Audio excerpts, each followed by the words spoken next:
Maintenant, on va s'entraîner ensemble. Allez, prends un crayon, ton cahier de brouillon ou bien une feuille et on va calculer ensemble cette soustraction. On va calculer 74 moins 29. Là, c'est une soustraction en ligne. On va la poser. On va l'écrire en colonne. On va l'écrire en colonne. Donc, on va mettre les unités sous les unités et les dizaines sous les dizaines. Tu me suis? Très bien. Allez, unités sous les unités et dizaines sous les dizaines.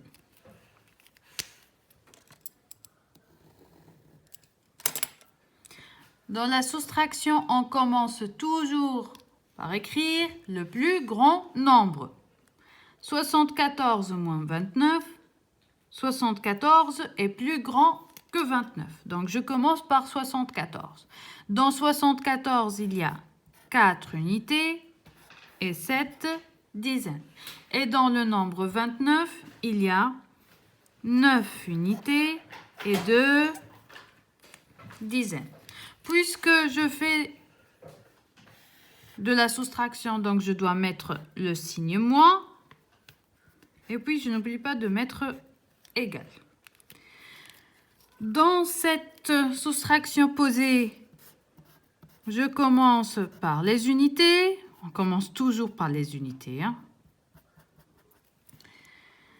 Addition ou soustraction, on commence toujours par les unités.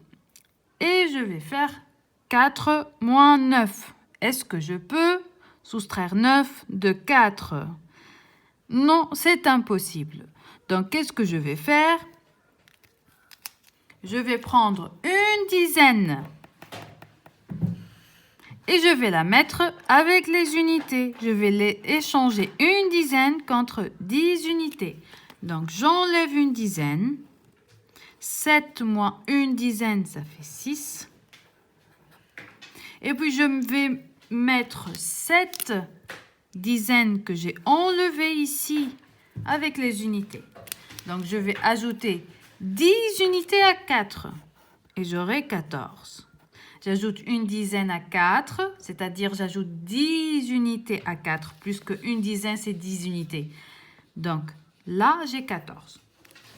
Et je vais essayer de faire ma soustraction. Je reprends la soustraction dès le début.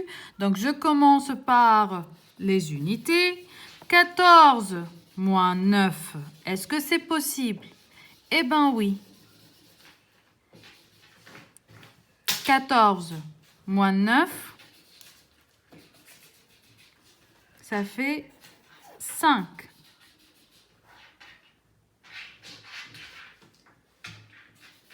Et puis, je passe aux dizaines pour faire 6 moins 2.